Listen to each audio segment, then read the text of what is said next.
Hello, welcome back to Football 301. I'm your host, Nate Tice. Week 6 preview today. We are almost 1/3 of the way through the NFL season. We're going to get lost in the sauce with a couple of our favorite games from this week, plus one thing on a couple more games that we're going to call the cheat sheet. Get it? Football 301, cheat sheet, crib notes, all that. And also some Hail Marys at the end, some bold predictions to cap off the show. To help me do that, like every single week previewing these games, on Thursday, my guy, Charles McDonald, Mr. Forverts. How you doing today, Chuck?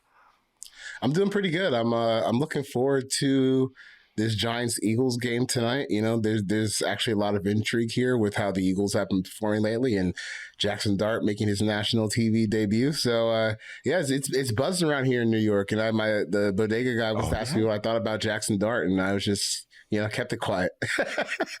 Okay. Hey, dude, nothing nice to say. Doesn't say anything at all. He's fun. He does some fun things out there. Yeah, he's fun. He'll run. He's tough. That's always what I say. He can run and he's tough. He'll do that. No, it should be. I'm sure, as we figure out this weekend, Island games are worth triple. So whatever Jackson Dart does tonight, that's his stigma for the rest of the season, or at least he'll feel that way. But yeah, no, interesting game tonight. Really good slate of games in week 6, which will be really fun to talk about, including a double Monday night tilt, which I'm weird to do in week 6, but that's the new age with the NFL. But before we get into that, make sure to check us out on the Yahoo Sports Network, available to stream on leading fast services or on yahoosports.tv. Plenty of great stuff there, and all sports as we ramp up basketball, hockey, everything, including the NFL, college football, all that good stuff. But let's get into it in week 6. It's time to get lost in the sauce. This is where we take a deep dive on our 3 favorite games of the week, starting up with the 49ers and Bucs. Whew, 2 teams with a whole bunch of wins. The Bucs are 3-point favorites at home, or 2.5, depending where you look. This game is Sunday, late afternoon game. Pretty high over under, almost 50, 47.5. We're going to start. These teams have both been battered with injuries, but they're still 4-1. They still are doing some nice things on both sides of the ball. So it should be really fun. Kind of a proving ground matchup in a way. Obviously 4-1 versus 4-1, but also just to see where these teams are at, even with all the injuries, maybe getting some guys back. But we'll start with when the 49ers have the ball going against this Bucs defense that's still pretty good against the run. Seahawks got them a couple times as the game went along, but I can kind of get after them in the pass through the air, especially on early downs. But 49ers are battered. They still are winning games. Shanahan's doing a great job. If you look at the injury report of this game, it's absolutely hysterical. But on this side of the ball, thank you for pulling it up on the YouTube show, it just goes on and on. They had to minimize it because it's just to fit the 49ers injured guys. This side of the ball, 49ers offense, Bucs defense. Chuck, what are you focusing on? Well, it looks like Brock Purdy is going to be out again this week with the toe injury. So again, another Mac Jones start, which it's been interesting because if you just compare the numbers side by side, just on you look at some more advanced stats, their performance has kind of come out to be fairly even so far this year in terms of just overall production, which it just kind of continues to just drop points in the bucket that Kyle Shanahan is just really, really good at this. And I think that, I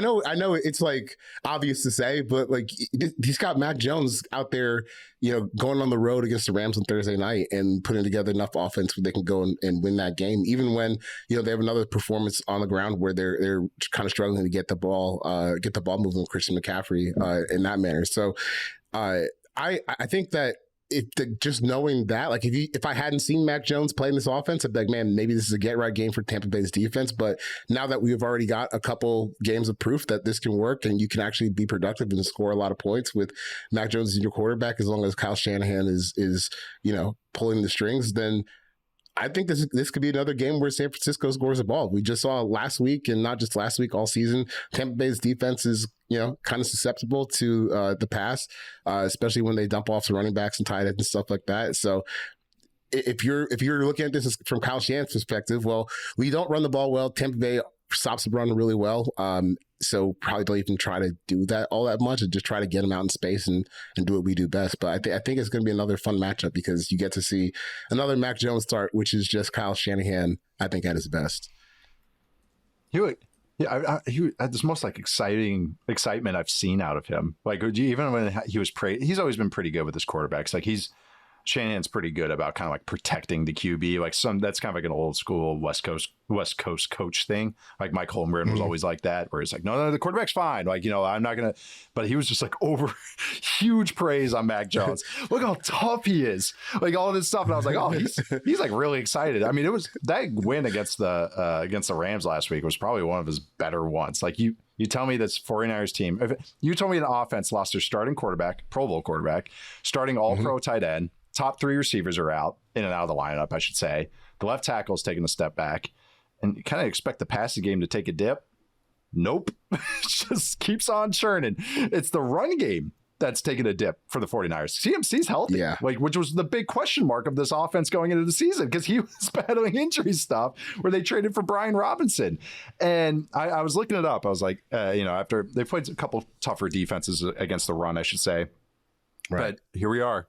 There's that 49ers offense, 10th in DVOA overall. They are like middle of the pack in EPA, but again, they've had all these injuries, but they're 10th in EPA per dropback. And if you look at success rate, they're 29th in rushing success rate, but 5th in passing success rate. And they're just not explosive on the ground right now, but they're pretty decent with explosive passes. This is the lowest average distance to go on third down that Shanahan has had since he's been the 49ers head coach. 6 yards to go on third down. Usually hovers in the 7-yard marks. Easily the worst run game. Again, CMC's healthy. And I know they have a rookie left guard, but if you mentioned CMC, so it's like, oh, of course the run game drops off, but he's the healthy guy. 37%, which is actually still not that bad in terms of where most people are at.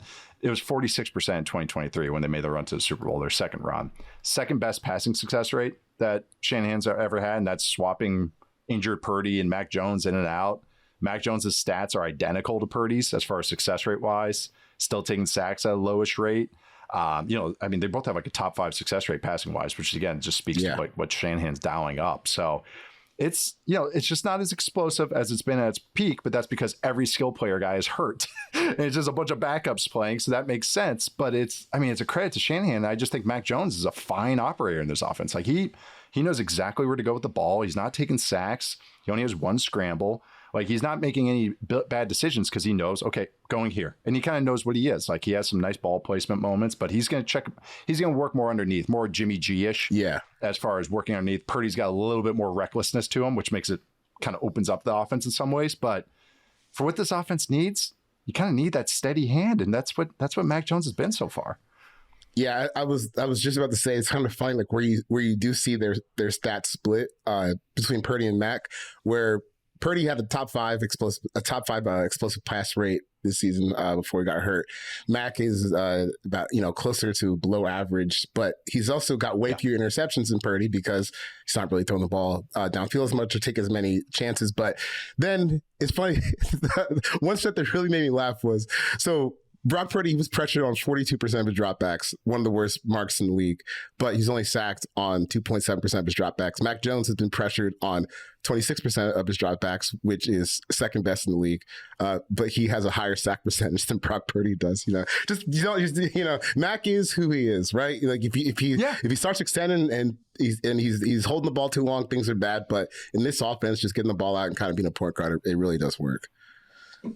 Yeah, he can operate it. And if they get healthy, Kittle's practicing. I don't know if he's going to play or not. Juwan Jennings, I think, limited practice today being Thursday. And then Ricky Pearsall looks like, I would bet that Pearsall's not playing. But Kendrick Bourne, the Bourne supremacy, he's just racking it up. He's it's kind of a joke, but Bourne's just a nice solid player. He's good to have on your team. You don't want him as your number 1, like the Patriots have had for a couple of years, right? But as your number 3, great. But the Shanahan has always liked him. He's always dialed up plays for him in the third down, the red zone, or at least when he had him the first time around. So I wasn't surprised by that performance on Thursday because he's going to get the job done. And again, it's Kyle Shanahan dialing up plays, and he's doing a great job. The Bucs defense was interesting last week because they had so many injuries, especially in the back end, where Jacob Parrish, their rookie, who's been great in the slot, had to line up outside a whole bunch of times. So I'm curious if that happens again this week. And the Seahawks picked on him, which was I just did my quarter poll awards, and they kind of hurt him in my defensive rookie of the year standings. Because it's such recency bias, and it's not fair because Parrish will never play on the outside full time. He's going to be a slot guy, but it's like I can't nominate him. Right. 7 catches, 7 targets, 7 catches, 6 of them were successful for the offense. I mean, he had some tight coverage, but they were just giving him the business. It was just, so it was kind of like that's in my head. So I was sorry to Parrish. He's a great player. Like, he should be number 3 on my list, but just that last week. But that's interesting to me because if that happens again, now you're going against this 49ers team that might have some damaged receivers. But again, it's Kyle Shanahan down up plays. Kind of saw some proof of concept with that Kubiak offense going against this Bucs defense before, in the Shanahan offense. So, interesting side of the ball. But I do think that the 49ers, they're always going to have answers with Shanahan. And I think just why I think too long didn't read of this is that Mac Jones can operate this offense. And if they get healthier, it's actually kind of cool about what it can be. But it's going to be successful when they pass the ball, which is kind of the key when you go against Vita Vea with some undersized interior offensive linemen. Now, other side of the ball, Bucs offense, 49ers defense. What do you think about this one? This, Nick Bosa, of course, is no longer playing. Bucs offense, just the Emeka Buka show. And then a little bit of Rashad White with Bucky Irving out. But good to see Tristan Wirfs back there getting rolling. But what do you think about this side of the ball?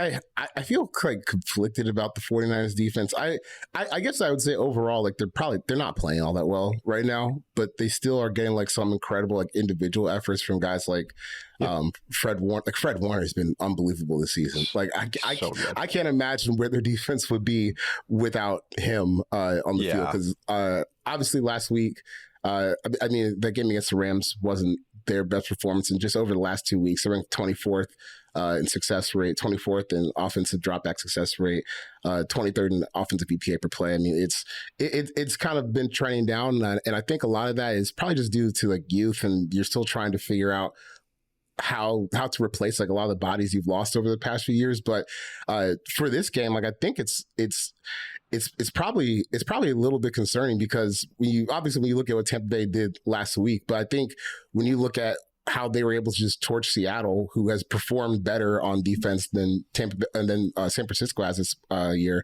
And I know Seattle, they weren't at full strength either, but when you can put up a performance like that, really against one of the top defenses in the league, and have that connection, especially between Baker and Igbuka, that's going wild. I kind of struggle to see like where on the outside San Francisco has the talent, I guess, to kind of shut down what they were able to do last week, because you don't have Nick Bosa out there.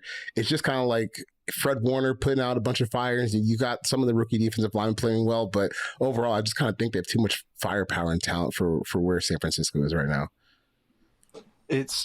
Lenore is a great player. It's these, and Stout, the rookie, is in the slot, is better going forward. He's not bad in coverage. He's actually surprised me a little bit. Got a lot of K'Wan Williams to his game. They just love these little sawed-off slot guys.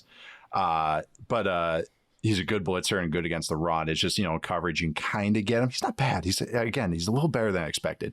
But it's still, I agree with you. Kind of sum it up. I agree with you that it's like, as long as you're not going to Lenore, you can kind of have the 49ers defense, for better or for worse, especially under Saleh, is kind of predictable. Like, you can really especially run on them like duo wise. And I know I always bring it up, it's a joke, but like the Bucs will run duo like crazy, especially behind Wirfs and the left side. And the 49ers are going like, that's fine. We bet you won't do it again. That's their philosophy. Fred Warner will clean up the mess. You're only going to get 5 yards. That's fine. You won't do it again. But Bucs last year probably would have done it over and over and over again. So I'm curious what they expect. And watching this offense and just watching Baker, and I know Baker's getting some MVP talk. I do think he is playing well, but I'm not considering him MVP so far this season. No, not yet. Watching how much he's scrambling, because he's running more than he ever has in his career, and it's a better scrambles than he used to do it. He used to always think that he could outrun guys to the back, and I was always like, oh, Baker, like you're not Russell Wilson in his prime or anything. He would just do it all the time, and now he's stepping up. And I know sometimes it takes years before guys can figure this stuff out. It seems to have clicked for him. So I started looking. I was like, man, he's scrambling a bunch. Patrick Mahomes is scrambling a bunch. Now we got Drake May running around. Quarterbacks seem to be scrambling a lot. And guess what? They are, my friend Charles McDonald. They're scrambling at the highest rate, nearly 6%, 5.9%. That's the highest rate ever league-wide in NFL history. It broke 5% for the first time in 2023, and then now it just keeps climbing. And now it's 5.9. Wow. More EPA has been added per scramble since 2018, the second most to 2002. Same thing with success rate. There's been more yards per scramble league-wide, 7.9 since 2002. That's the furthest I can look back in true media. Most first downs per rush since at least 2002. And I just think it's interesting. I was like, Baker's been a part of it. All the quarterbacks are very athletic now. Might get some guys with their heads cut off, like, chickens with their head cut off, like Jackson Dart, but that includes the scrambles in two. But this trend's not going away. It just rises every single year. And I don't know, Baker maybe of all people was the one that made me think of it. Now, bringing that up, 49ers have allowed the 6th fewest yards per scramble this year. So speaking of Fred Warner, his two-way play, how fast the back end for the 49ers defense is, like, they don't really allow a lot to scrambles. And then the other thing is Rachaad White screens. And I was like, I mentioned this to you last week, or you or Matt, I think maybe both, because I'm a caricature of myself and I'm a hack. We definitely talked about Rachaad White for sure. We did, right? He has a knack for screens, and like he always has, like the former receiver in him. And yeah, we did talk about this. So I looked it up on Next Gen Stats, and I asked our friend Keegan Abdu to double check this. Rachaad White has generated the most EPA on screens than any running back since 2018. Really, that's the furthest I can look back. It's probably till 2016, which is the furthest I can look back. He's generated the most EPA per target, the highest passer rating on screens. So it's not just eye testing. He's actually really good on screens. It was just kind of a fun observation that had some stats behind it. And so I looked it up. All right, this is another Fred Warner stat for you.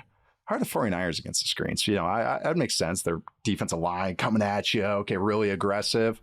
The 49ers have allowed 1 yard to running back screens this year. 1 yard. Yes. And I had Keegan double check it, and he's like, yeah, it's 1 yard. 1 total yard to screen. So kind of a nice strength on strength thing on some kind of the auxiliary stuff on top of the Bucs, some of the run game stuff.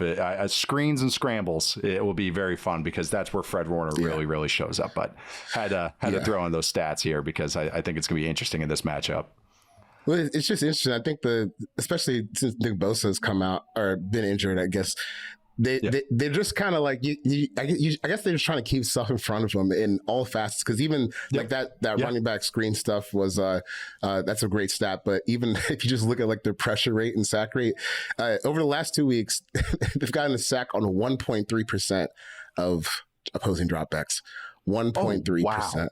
Yeah, and they are 31st in pressure rate at just 24% pressure rate since Nick Bosa got hurt. So Baker might not have to scramble this week, because if there might, it's not going to be any pressure.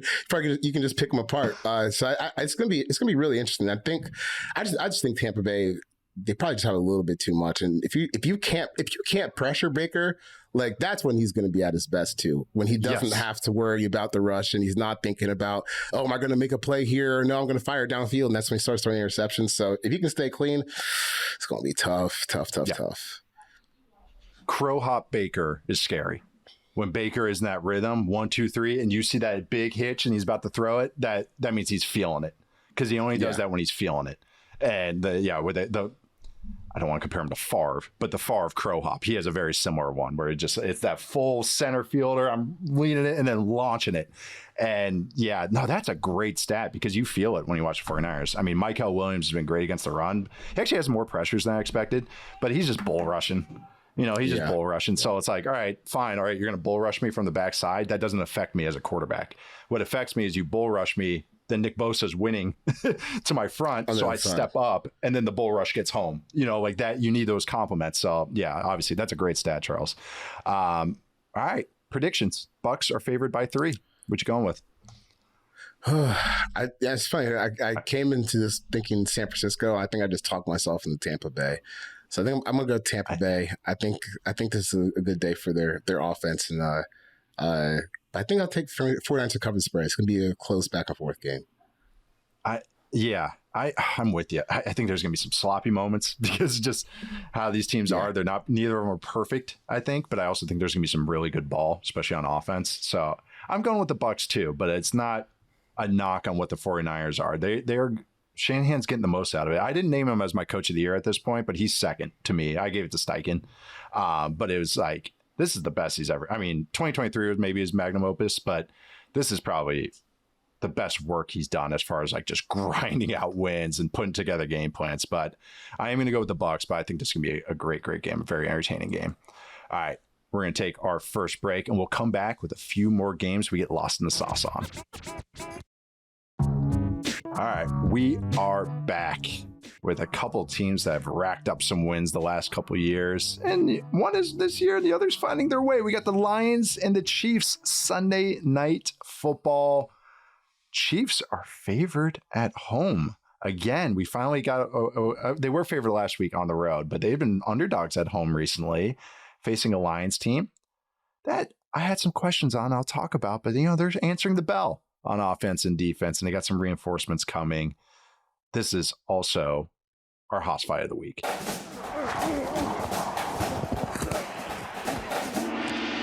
Over-under of this game is 53, by the way. The Chiefs are favored 2.5 points. The Haas fight is when the Chiefs have the ball, but we're going to start with when the Lions have the ball going against this Chiefs defense that, actually, when watching it back, played pretty okay against the Jags. I know that's maybe not coming across. They did give up a little bit of success rate there, but this Chiefs defense going against a Lions offense that played the Bengals has some injuries throughout this team in Detroit, which I'll talk about. But what are you focusing on this side of the ball, Charles?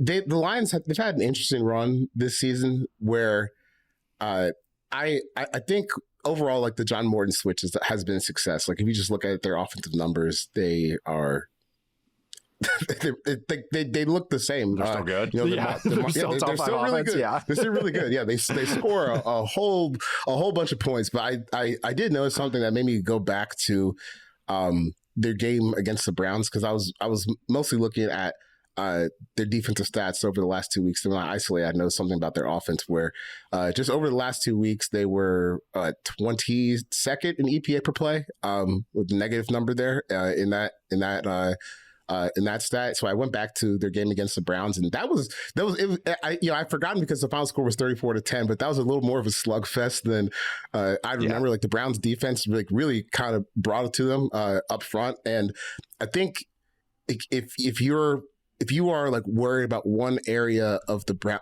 Lions offense, maybe it's like the fact that like an elite unit up front or an elite player up front can still kind of cause some problems for them. Now, in the Browns situation, their offense was just so bad in that game that eventually, you're just going to win the war of attrition. And if you get the ball back enough times, you can still score 34 points. But on a play-to-play basis, yes, war of competency. But like on a play-to-play basis, it was kind of a rough game for them. So, Chris Jones, he has a chance to bounce back here from one of the, if not, I think the Albert Harrington play was worse, but one of the laziest plays that I've ever seen in NFL history at the end of that Jaguars game. Like if you just go back and watch, and there were a lot of poor efforts on the Chiefs defense on that last play where Trevor Lawrence scored a touchdown, because Trevor even said after the game, like, I got up and I got away from like the first, I'm paraphrasing, I got away from like the first guys, and then I was going to throw it out of bounds. And I realized nobody was chasing me. So just went in, scored a touchdown, right?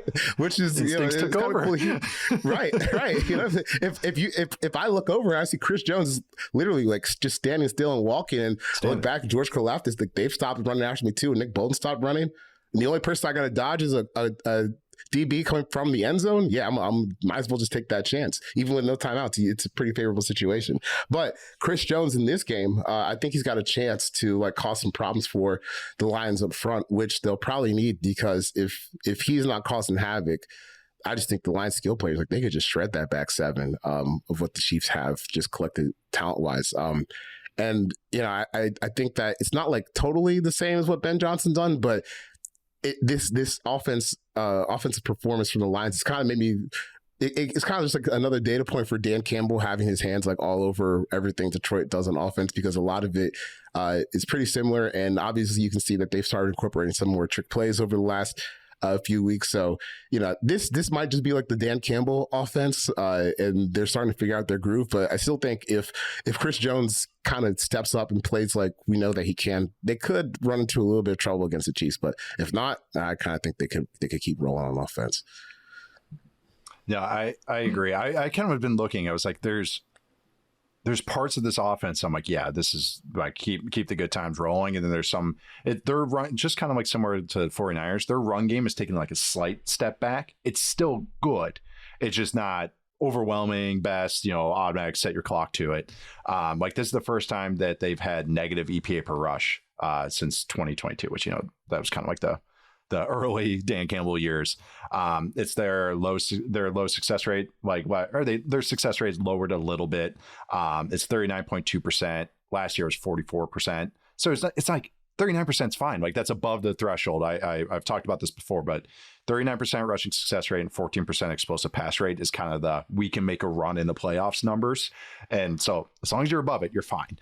It's the passing has been just a little bit more peppering, like Jared Goff. It's like that's actually been the thing that's been more consistent, which is kind of funny to talk about the Lions because it's like, well, the run game is this, and then the passing game is explosive, and you do other things off of it. So, but I still think it's good. Having said all that, like it's just that maybe some of the things are just a little bit different. I've mentioned before is that the last couple of weeks when we focus on the Chiefs defense is that, if you get them into big bodies, they've been pretty weak, and the Jaguars did it again, where if you get them into base defense, where they have 4-3 with 3 linebackers on the field, you can kind of make them basic. You can get after them a little bit more in the run game, which is kind of an irony of why put big people on if you can't defend the run. Might as well just go, light bodies. But the Jaguars did some cool things, like they were going 2 tight ends, getting a match with base, and then they spread them out, which is a classic kind of answer to it. That's where you saw Hunter Long get a catch on it. Giants, Lions, they'll do plenty of tight end looks. They've done more 3 tight end looks this year than they ever have. So that's something I think is interesting. But I agree with your point that Chris Jones can kind of maybe have not kind of, but take over or at least have big moments. The interior trio is improving for the Lions offense, but they still have moments where it's like, oh yeah, that's a second-year player, 6th-round pick. That's a rookie. That's a guy that's kind of been like a solid player in Graham Glasgow. Chris Jones has an advantage over all of them. And you got a backup left tackle. Taylor Decker didn't play last week. It was, what's his name? Giovanni Manu, who's a fun project player. Actually wasn't that bad against the Bengals. He was the Canadian guy that kind of came to football late that they drafted last year. Yeah. And he's a freak. Like he is a 0.001% athlete, just figuring it out, but actually looked pretty good last week against the Bengals. So it's not maybe as much of a knock, but that's going against Trey Hendrickson and the Funky Bunch as opposed to Chris Jones and George Karl Loftus, who's been kicking ass this year. George Karl Loftus is having like a quiet breakout season. He's 3rd in the NFL with pressures. He has 27 pressures. That's 3rd in the entire NFL. 10th in pressure rate. Like that's elite. Like that's Pro Bowl, Pro Bowl level. Yeah. So, I think that they can have a couple of advantages, even if I do think the Lions offensive line is still pretty good. Also the Chris Jones thing, that final drive, LaQuint Allen, the running back for the Jags, who's an awesome pass protector, he chipped Chris Jones so hard in the ribs. And you could see him just going like, oh, that sucked. Like he was like, the next play, he's like, he gets up and he's like, I want no part of this. Kind of rallied as the drive went along. But Chris Jones on that last play, his miles per hour is 5.11 miles per hour. That fast. Next gen stats. Wow. I know, right? Next gen stats defines walking as 5 miles per hour or lower. So he was walking on the last play, which is just which is what it looked like actually. But no, I'm curious how Manu answers the bell against this defense, and I do think that the Lions have natural answers, which is a term I always use, but I think they do. But I do think that the Chiefs defense has some pieces up front to kind of make it ugly. So getting on to the other side of the ball, with the Chiefs offense that really putting it together, especially last week, that they actually looked really good against that Jags defense, even if they didn't pull off the win. I mean, they had a success rate like 68%, something crazy. Yeah. Going against the Lions defense. And technically this is the Haas fight of this whole matchup. But when you're watching this side of the ball, rapidly improving Chiefs offensive line going against a Lions defensive line that's getting back Aleem McNeil, which is super interesting. So what else are you focusing on this side of the ball? That's a big, it's a big boost, obviously. Big boost. Aleem McNeil, big boost. All pro caliber. Dead serious. Yeah. Not exaggerating. Yeah. He is an all-pro caliber defensive tackle. So that is a huge boost.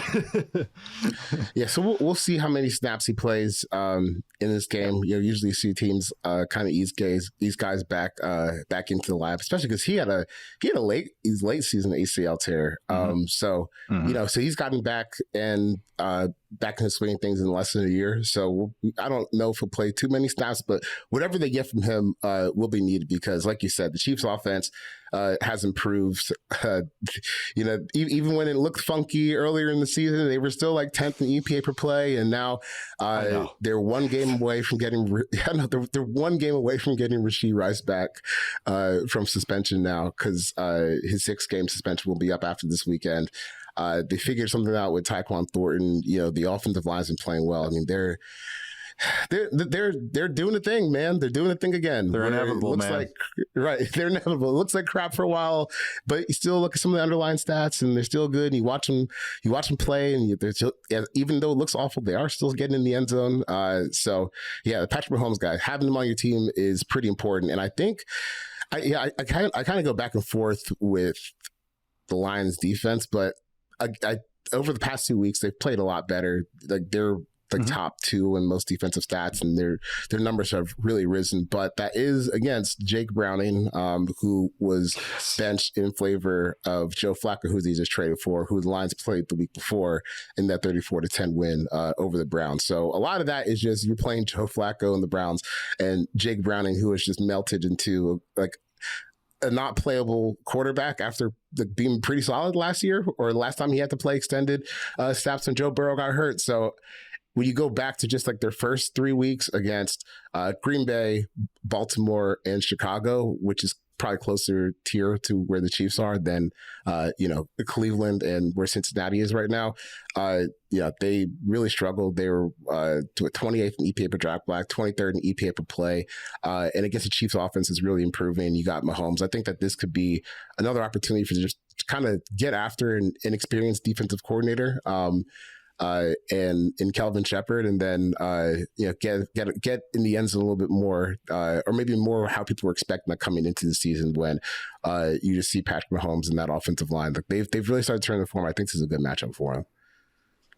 Yeah, this is one that's like it grew on me as I did more prep, and I was like, oh yeah, this is actually really cool. Like McNeil coming back, obviously, but then Aiden Hutchinson still doing Aiden Hutchinson things. He's top 10 in pressure rate. Al-Qaeda Muhammad is having a midlife crisis breakout year. He's 5th in pressure rate in the entire NFL.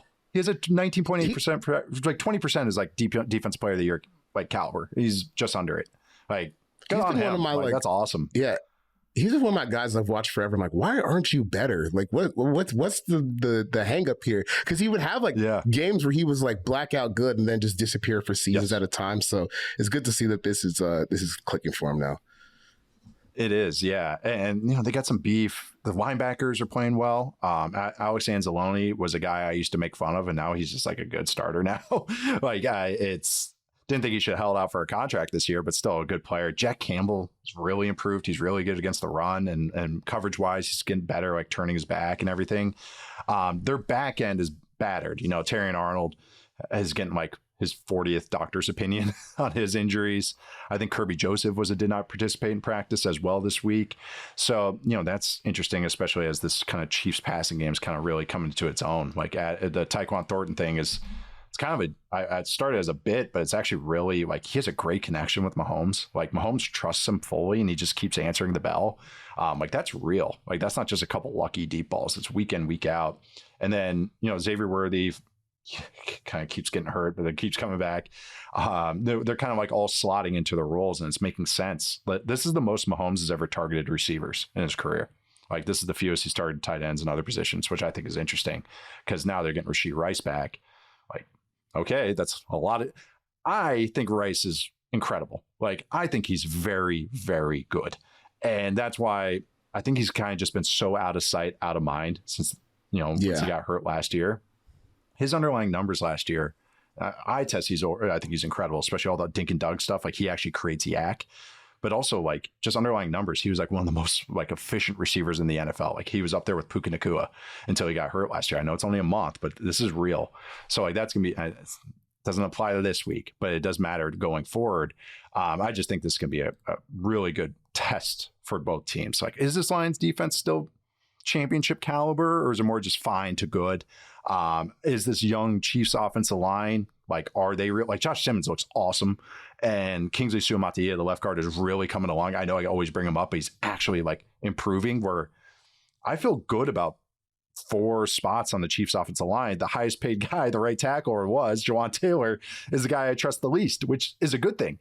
Like, it's all about your best 5. So if you have no true weaknesses going against a defensive line that has no true weaknesses, I don't think that's pretty cool. And it should be a fun matchup. Yeah, I'm really excited to watch it. It's on top of all the Mahomes stuff and the kind of developing Chiefs offense. Brashard Smith is getting a lot of touches, and you can see the juice that he provides. Like, the run game is really cooking. Like, that's a big offensive line. So these running backs get a real running back. I know. Just get a real one. Brashard Smith has a chance, but it's just, I know, like, trade for Tyler Algier. How would you think about that? Tyler Algier would run for 1,400 yards in this offense. Like, yeah, I just don't want the Falcons to have more draft picks. We'll just hold on to them until it's over. No more draft picks. No more burning of the picks. No. Yeah. Only other thoughts I had on Chiefs too. They're also a lot more RPOs, which is funny, is because they got away from that, and then now they've kind of brought it back because they're like, okay, you're going to play us this way. All right, we're going to just pepper RPOs. And Mahomes this is the quickest he's ever thrown the football in his entire career, 2.5 seconds, 2.54 seconds. So they're figuring out this year's version, which is so interesting sometimes. It's not exactly what you always expect, but I do think it's a lot of positives, underlying stats and eye tests. So the Chiefs are, even at 2-3, I'm like, yeah, here they go again. Here it comes. 11, 12 wins. Here comes I forgot they're 2-3. I mean, oh man, 2-3, and every number points to them dominating the Jags. Even if the Jags played well, it's like just one of those NFL games. So this game, I'm very excited about this game. Obviously, it's Sunday night, all that stuff. So Chiefs favorites at Arrowhead. Who are you taking prediction wise? I'm going to take the Chiefs. I think this is a big game for their offense. And I think Mahomes has a really big game. And then they get Rashee Rice back, and the schedule gets a little easier because they've low-key have had a gauntlet to start the season. Talk about the Chargers, Eagles, Ravens. Lamar played, for the first half in that game. Jaguars, who obviously no pushover. Then they got the Lions now, and then Raiders, Commanders, and it gets a little bit easier after that. But still, they've gone through it in the early portion of the season. But I think they're going to get out of here 3-3. Yeah, that feels right. I think that feels right, obviously, because it's 3-3. It's not 2-3-1. No, I'm also going with the Chiefs because it's just kind of one of those. Maybe it's an old coach adage or whatever, old kind of like analysis here, but it's kind of like who needs it more. And to me, it's like the Chiefs need this win. Like they desperately need a big victory here. Just to, okay, get back to 500.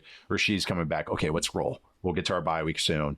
Okay, now we can ramp up in the second half of the season because even DB wise, they're figuring out who their guys are. Like Jaden Hicks is actually playing pretty well. Their safety, really good tackler, and they have just a couple other guys. Like they're trying to get involved. Like just enough with Chamari Connor or whatever. Because if Amon-Ra St. Brown's out there and Chamari Connor's in the slot, oh my God, Amon-Ra St. Brown might go for 180, might go for $2 bills. So, but they're figuring that out. They're figuring out their way of getting around it. So I am going with the Chiefs. I think this is going to be an awesome game, both sides of the ball. Now, going to Monday Night Football, the first or the second one of the Monday night games that we're going to be watching. We have the Bears at Commanders. We are a year from when the Bears Eberflus era completely fell apart in front of our eyes when Jane Daniels hit a Hail Mary on the final play of the game that had a defensive back. Was it Stevenson? Just talking to fans. I saw him giving a sit-down interview about it a couple of days ago. I couldn't even bear to listen to it. Like, what are you doing? Why are you even talking about that, man? Just burn it. Never think of it again. Like it never happened. It's also like these fan bases I've noticed online are kind of like really passive aggressive towards each other because it's like it's the quarterback thing. It's like the Bears fans going like, did we take the right guy? It's the Commanders guy like, no, we actually have the right. Like our guy is better. All they so you got some weird a building rivalry between these teams in a weird way. The Commanders are 4.5-point favorites.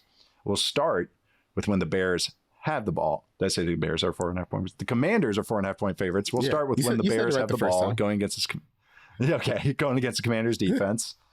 What are you focused on? We got Bears are coming off a bye. Commanders are coming off a huge win at LA against the Chargers. Yeah. What are you checking out on this side, Chuck? The Commanders defense is like, it's confusing to me because I don't know. Like when I look at it, I'm like, I don't really think that this is really an impressive unit. But when you look at some of the numbers and what they did last week to the Chargers, I know the Chargers are really banged up, and that's a team that is thinner than I think a lot of people realize because, this still is kind of a rebuild for them, even though they did make the playoffs last year. So when you have a team that's that thin and they start to get hurt, yeah, you can beat them up and hold them to 10 points at home, but like they still did do that. And on the season, they're 10th in successful play rate on offense. They're 10th in rushing success rate, 6th in red zone success rate. I mean, they've had some pretty strong performances in areas, but I still don't think that they're we use this term on the show last year, but they're a team that can get blue chipped, and I think that they're I do think that like there is room for Caleb Williams to have a big game here, even though the Commanders defense has performed solidly at times this year. Like they're even 7th in sack rate, 8th in pressure rate. So they do some nice things, but they're susceptible to explosive plays. 25th in explosive play rate. The Bears are 11th in that regard. So maybe that's where you start to see the Bears offense try to find some shine and get some big plays down the field. But when you just look at some of the EPA numbers and success rate numbers, you might think the Commanders defense has a big advantage. But I do think that there are avenues for the Bears to score in this defense, even though it might be a little bit tough because they're still trying to figure out, what they want to be as an offense as well. Yeah, the Commanders run defense is actually pretty good. Like they, I mean, the linebackers, Wagner and Luvu, you don't want them in coverage, but going forward, they can blow up some guards, they can fill up the run, and they're kind of primary out of nickel too, which is interesting because they'll be going against a Bears team if Colson Loveland's healthy. You got like 2 tight end looks, so I'll be interested to see like personnel wise how they match it up. But yeah, like the Commanders, like it's so hard because it's like so many of their bad plays are burned into my brain. Like them tackling against the Falcons, like that's kind of burned into my brain, and like just some sloppy moments, and then like, wow, you got 2 guys running the same spot, no one's accounting for this. Like those are, and then there's moments where like the Chargers where they just overwhelmed them, or like going against these teams where they just overwhelm them. I'm like, okay, so like they're kind of middle of the pack in a lot of stats. It's kind of like they're all over the place depending on whether you adjust for a defense or offense, all that stuff. So let's just call them middle of the pack. Where I am feeling better about this Bears offense. And like, I mean, not the run game because again, DeAndre Swift. So I'm curious if they change that, who gets more touches of this Kyle Monanga's time after the bye week. I've been kind of like keep my eye on that. But also like I've been very curious about how this Bears team ramps up after the bye. I've kind of been, I see a lot of good signs with this offense right now. Now, okay, we have the bye week. Ben Johnson gets to study. All right, this is working for us. This is not working for us. What they come out looking like after in this game and beyond. And I think Caleb has just been playing well, like no caveats, not well for his second year, not well compared to last year, just like a good starter, like top 12-ish starter in the NFL right now. And I can look at stats. I can look at eye test, anything I want to say. And so I'm curious to go against this Commanders defense that's not overwhelming and how they get a bye week, how they look at it, how they come across, how they attack it. I'm curious if it's a lot more 2 tight end looks and et cetera, et cetera. So the one guy actually for the Commanders defense that's really cranked it up this year is Dorrance Armstrong. He's got a whole bunch of pressures. He's been getting after the passer pretty consistently. Kinlaw's pretty good against the run, but not so much the passer. But Armstrong's been like a good player this year. Like even he just keeps rapidly improving. So I wanted to give him a shout out as well. And I'm sure the Bears are going to be focused on that. But it's like, I just, one of these things is like, I know in everyone's head, the Bears offense isn't like this elite unit, but they have options. Like there's not a lot of defenses that can ignore the running back position. But as far as passing the ball, it's like they can go 2 tight ends. They can go 3 receivers. Zacchaeus is a good player. So they can find, if they protect, like they'll be able to get after you. So they can find an answer against a defense that's not too crazy coverage wise. You can kind of pick at what they're doing and kind of diagnose what they're doing. The other side of the ball, though, Commanders offenses cranking it up, churning it up. The best run game in the NFL right now, with and without running back or quarterback runs involved. Bill Krosky Merritt is becoming one of my favorite watches. This run game has become one of my favorite watches in the whole NFL. I did a whole breakdown video on it this week, so make sure you check that out. Going against the Bears defense that leaky, holy, spotty. What's the word you would describe this Bears defense, Chuck? Cavernous, bigger than the Grand Canyon. Like, I don't know, they stink. A black hole in outer space. Simpson can't jump over it. No. Oh my God! I was just. What could they even do? I don't know. Well, because this is probably the biggest L that I took in terms of like preseason predictions. I thought this crappy ass defense was going to be good this year, and I just isolated like the first and second down stats for the Commanders offense and the Bears defense. The Commanders are first in success rate. This is first and second down. Commanders are first in success rate. Bears are 32nd at 55% success rate on first and second down. The Bears defense is 32nd in offensive dropback success rate at 62.1%. Of offensive dropbacks are successful in first and second down. They are 32nd in successful play rate on rush attempts on first and second down, 31st in explosive play rate, 32nd in percent of plays that go for a first down or a touchdown, 32nd in plays that go for 0 or negative yards. I mean, they're the worst defense in the league on first and second down, basically. Not even basically. Like, they're 32nd in every stat except for explosive play rate, which they're 31st. So I don't really know what happened here. I have gone back and watched some of it. Grady Jarrett, whoa, super duper washed. Like, I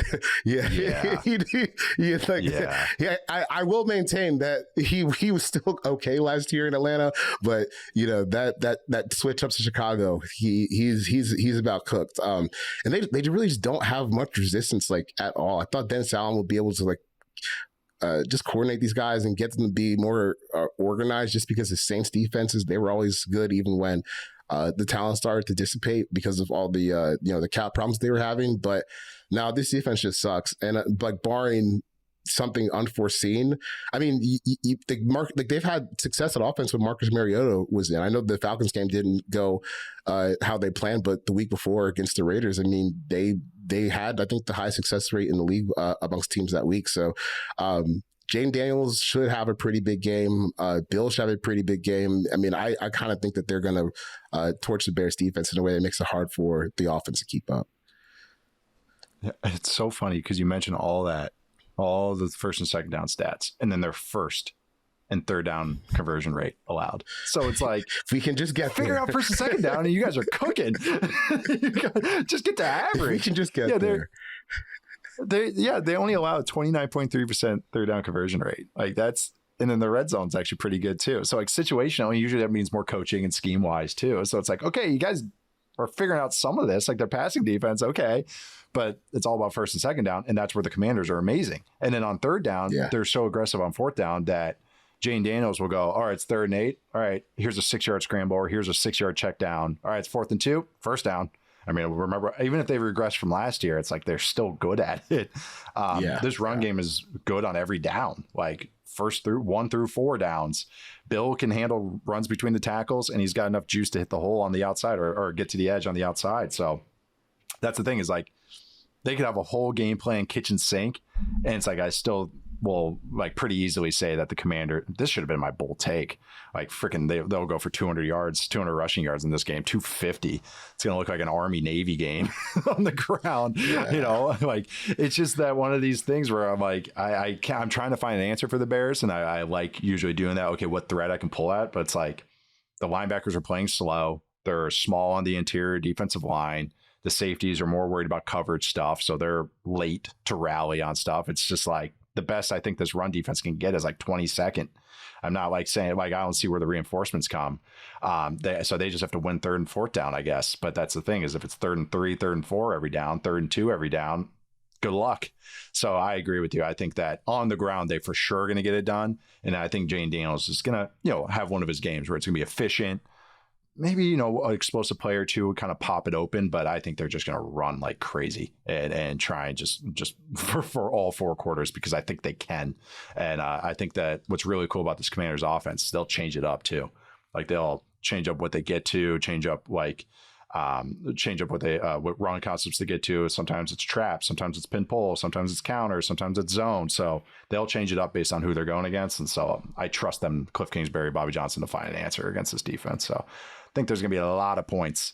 The over-under is 49.5. What's your final predictions for this game? I think the Commanders win. I do think we'll see some nice moments from the Bears offense, but this specific matchup is just such a bad spot for the Bears defense. Like even just overall, if you just look at all plays, it's still in terms of success rate, still offense number 3 and going against the last ranked offense. Like overall, they've given up 50% success rate on offense, and I just don't see how that flies against the Commanders. So big win, I think.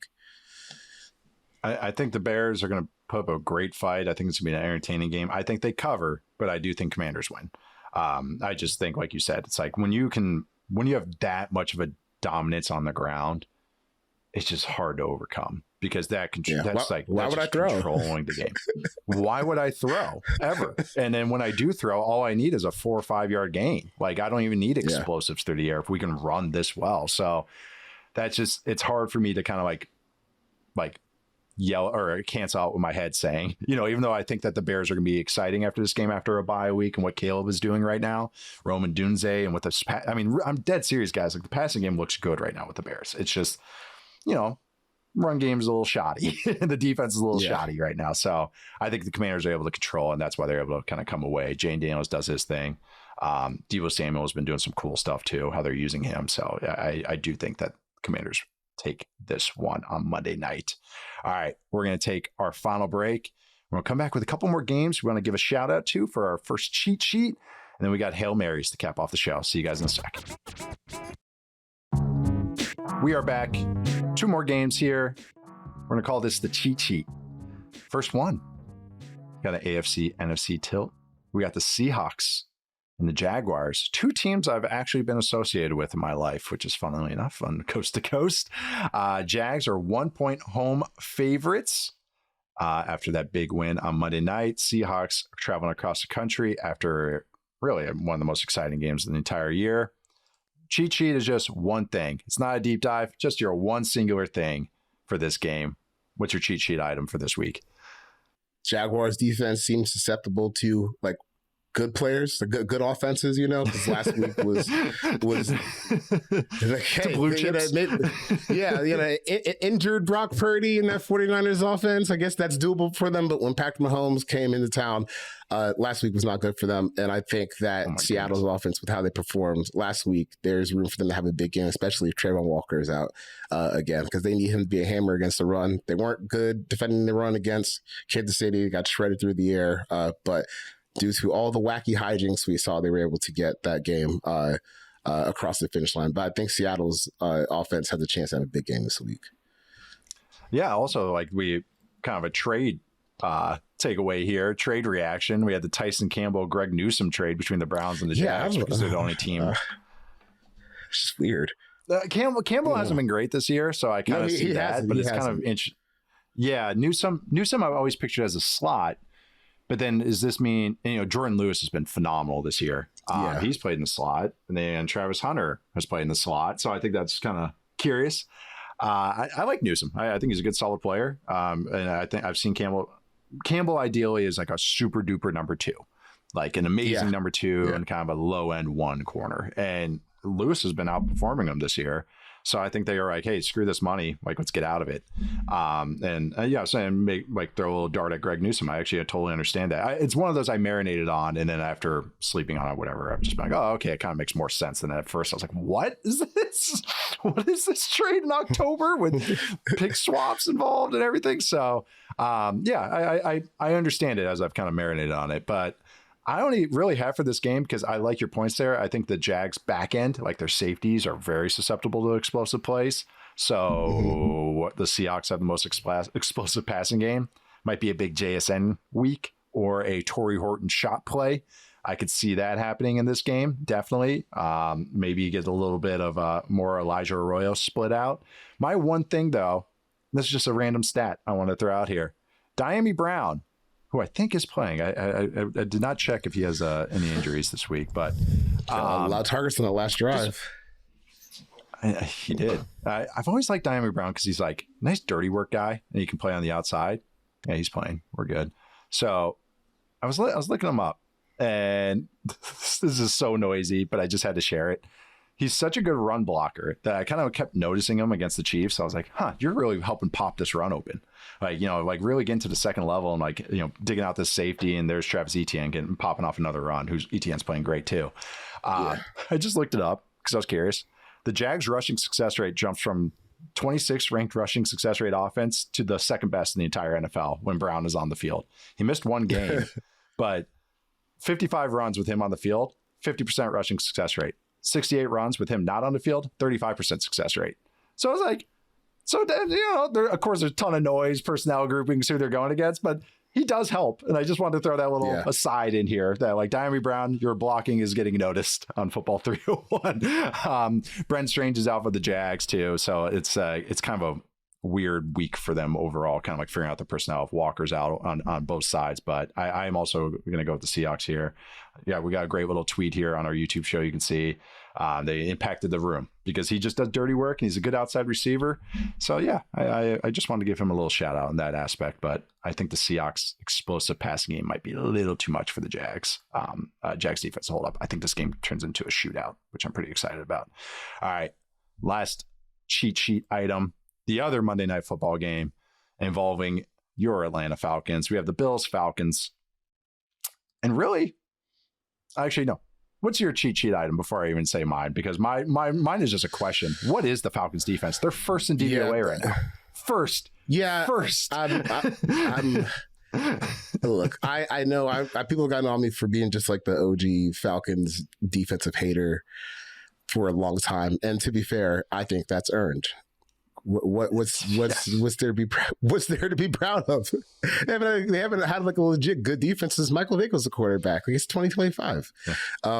That's really crazy. But when you look at their numbers, man, I guess here's how I feel about the Falcons defense. They're better for sure.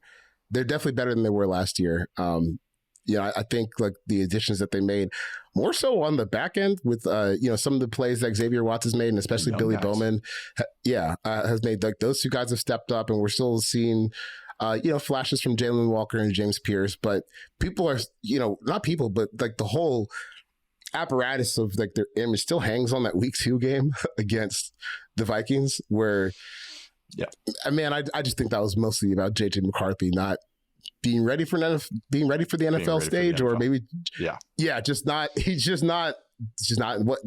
look like an NFL quarterback. It is what it is. I mean, it's like pretty apparent. Like you don't even need stats. If you watch a quarter of that game, it's like, oh yeah, you need another red shirt, don't you? Yeah. I mean, if you just go to that game, the Falcons, it was almost minus 20 EPA for the whole game, almost minus 2 EPA per drive. I mean, they couldn't do anything in that game. So, but if you pull out that game and just look at their other 3 games that they played for the season, like they've come out to be just average to below average defense. They've been like even without the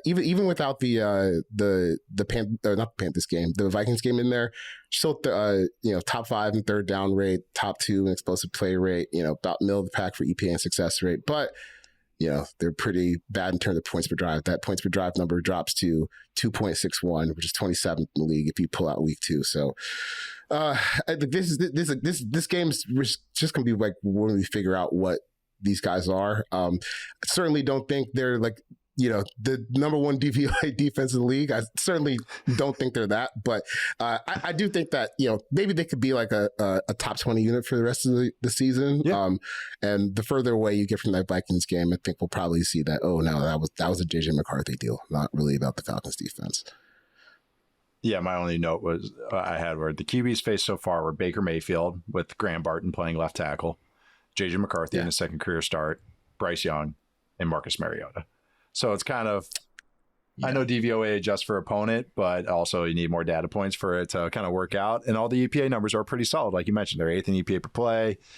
Success rate wise, they're 15th, which again, that feels more what they are, 15th to 20th, like you said, where it's just, I think, they're a little iffy against the run, and this is one of the best run offenses in the NFL. They're going against, the freaking dragon, Josh Allen, Professor Chaos, who is just gonna he can do whatever he wants any single week. So a lot bigger test than Marcus Mariota at home or Bryce Young or JJ McCarthy in the second start. Josh Allen in this offense can kind of keep it going. And this is where, yes, they don't have that true number one, but having a whole bunch of 2s and 3s for the Bills passing wise kind of comes up, because going against a defense like this, that's like punching above their weight, but definitely has weaknesses. All right, we just find where that weakness is and we just poke at it over and over. It's the slot. It's deep balls. Like that's kind of, to me, what you can attack with this. And then the run game for the Falcons, they're 27th in the rushing success rate allowed. And going against this Bills team that has James Cook, that great O-line. Again, we talk about controlling the game. It's like, that's how you keep a pretty dang good Falcons offense off the field. Remember, like a really good run game. It's like, well, we have a run game too with Josh Allen. So over time, over 4 quarters, that kind of wins out as the game goes along. But yeah, I just wanted to talk about the Falcons defense a little bit, because I'm trying to figure it out too. And it's like, I think they do have some juice to get after the passer a little bit more. They don't have a lot of knockdowns either. They're kind of high sack to hit rate, which is always like red alert kind of blaring a little bit. So again, I think we're both on. Yeah, where was he? Like 16 hits, 14 sacks, something like that. His pressure to sack ratio was out of this world, but it wasn't getting too many pressures on down basis. And that's kind of how they feel. And I think the run game, they're a little light in the pants, and they're going against a Bills team that's got Deion Dawkins with his beer belly out there and like just absolute beef on the O-line, and goes big bodies with 3 tight ends. And so I think the Bills, I use that term natural answer. They got every natural answer in the world against this Falcons defense that has been playing better. So I just kind of curious, want to focus on them for this game, because we talk about these offenses a lot. Falcons are 4.5 point underdogs at home. Are you emotionally hedging with the Bills? No. Come on. I'm not gonna get up for a game against the Bills. Like, I'll watch it, but like if something goes bad, like whatever. That's Buffalo. Yeah. You just move on. You said cracky jokes. You win. No matter what, Charles wins. 20-3. Yeah, nothing's as bad as 20-3. So they really can't hurt me like they could 10 years ago. I know. I'm waiting for my Mariners to just disappoint on Friday night. Yeah, so they're getting some hopes up. The stakes are rising. And they're going against the best pitcher in baseball. Yeah, I'm already emotionally hedged against the loss or for the loss. So I'm like, all right, well, just try and enjoy this. Try and figure out what sweatshirt isn't unlucky. I'm going Bills here. I actually think they overwhelm them, even if it's at Atlanta and all that. Atlanta's coming off a bye. Me too. All right, we'll cap off the show. It's time for some Hail Marys.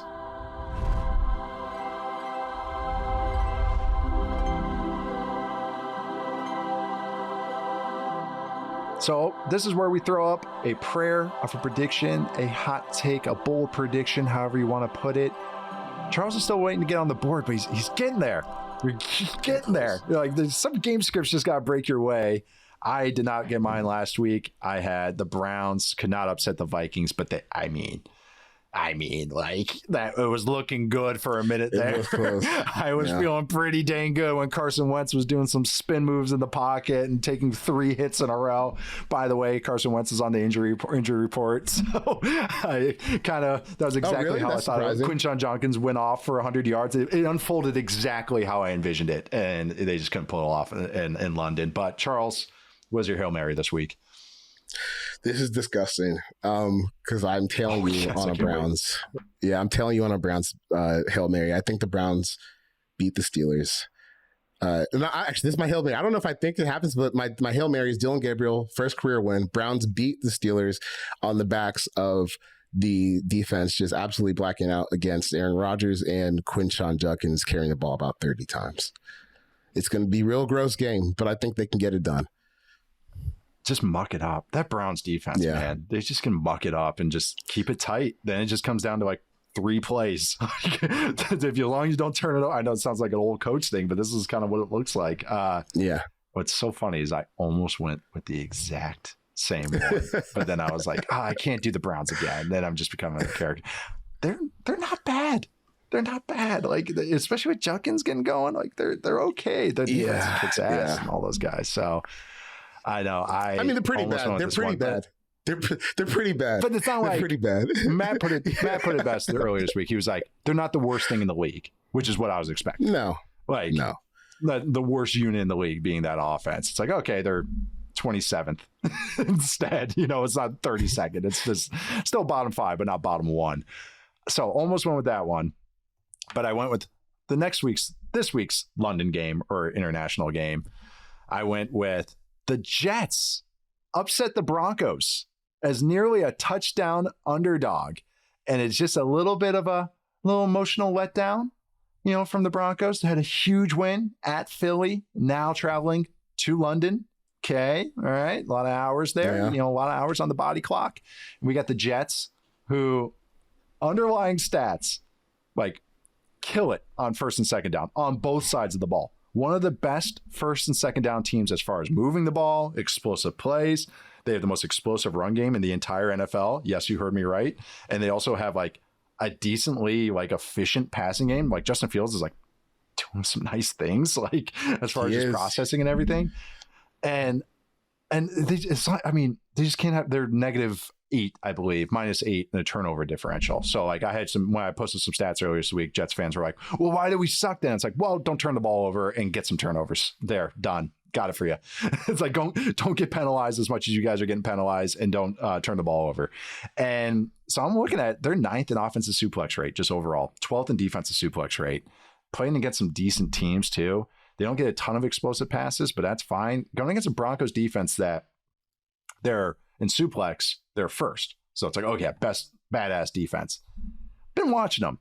You can get them a little bit more than the best defense in the league. It's still a really good defense. Don't get me wrong, but it's like, it's not perfect. They're really kind of, it's so funky on the front end. They do so much movement on the front end that if you go like that, you can get them in the run game. So this is kind of where my theory is coming from, is that it's a Jets run the ball 100 times, not literally, but 30, 40 times. Just lean into it, road grade them as they try to do all this funkiness, hit enough pass plays. That's the thing. Now we're taking Surtain out of the game and taking the DBs out of the game and just turn it to a front 7 battle. Yeah, we got some young offense tackles going against like Nick Bonito and some other guys. As I'm talking this out, I'm like, God, I hate this already. But we got the Jets. My whole theory is that the Jets run game will turn it over. They don't turn the ball over, and they kind of just muck it up in a win. Get Bo Nix to turn the ball over once or twice. I do think Sean Payton will have plenty of answers because that Jets defense is pretty easy to figure out. But Quinnen Williams dominating still. Yeah. It's just that the other guys that kind of have to step up a little bit. So this is why it's a Hail Mary, folks. This is why it's not a lock. But I think at the very least, Jets cover. But I'm saying that they're going to beat them outright. I think I do like this as a Hail Mary, but I think what happens in this game is like the Jets kind of provide the blueprint for another team to gash them in the playoffs. Yeah. Yep. They don't get it done quite, but Buffalo's looking at it like, maybe we can do that again like we did last year in the playoffs. Yeah, that's what I think happens. That's a great theory. That happens sometimes. Some of those bad teams just show off the blueprint, like, oh, that defense mucked it up. Oh, copy that. Let's see how we use it. We'll use it for us. Wrapping it up. That's fun. I love the Hail Marys because it's like gives me a little something to keep my eye on. Yeah, I was gonna say I'm rooting for myself to go 0-18 on these Hail Marys now. No, I won't. No, we're cashing them in. We gotta get at least on the board a couple times. I got one so far. That's so many close calls. That's like, come on. No, fun college football slate. We got South Florida, North Texas Friday night. Got a little Byron Brown for you if you're into that. We got Ohio State, Illinois, Alabama, Mizzou. We got Indiana, Oregon finally happening. Dante Moore, Fernando Mendoza. Also, I have to get this off. We got the Red River shootout because I refuse to call it the Red River rivalry. Yeah. Watch Arch Manning against Florida. he's like really good. And I understand the picks late and everything, but like watching him back, if you just ignore the noise, like he's still extremely talented. So I have to like get this on the air somewhere. It's like he's still very talented. I think there's no chance he comes out in this year's class, but it's like buy the dip on the guy that has some of the most outstanding traits I've ever seen and is aggressive and can create and can throw from any arm angle. So yeah, buy the dip on him. I just have to get that out there. That Florida defensive line is good, man. Really good. Mm-hmm. They took it to Texas, for sure. Yeah, Texas O-line's soft. It's very, it shouldn't surprise anyone. It's Texas. Horns down. I'm not against Texas, but I had to throw that out there. Yeah. Go Dogs. Curious to watch that game, though. Matier might be playing for Oklahoma. He's very fun, but he's injured for a reason as well. But we're closing it out today. Fun show with you, Charles. We'll be back Sunday live right before Sunday Night Football after the late afternoon games wrap up. So please join us on YouTube for that. We'll be reacting to week 6 and all the fun games that happened there. I'm Nate Tice. You can find me at Nate_Tice. That's Charles McDonald. You can find him at 4verts on social media. Subscribe to us, follow us, rate us wherever you get your podcasts, Spotify, Apple. Please rate us 5 stars. That really appreciate it. Also, watch us on YouTube on the Yahoo Sports YouTube channel. That's where you can check out that live show on Sunday. So come hang out with us there. Thanks to Stone, Austin, and Madison behind the scenes for making us look and sound good. Thank you to Charles. Thank you all for listening. Have a great weekend. See you guys next time.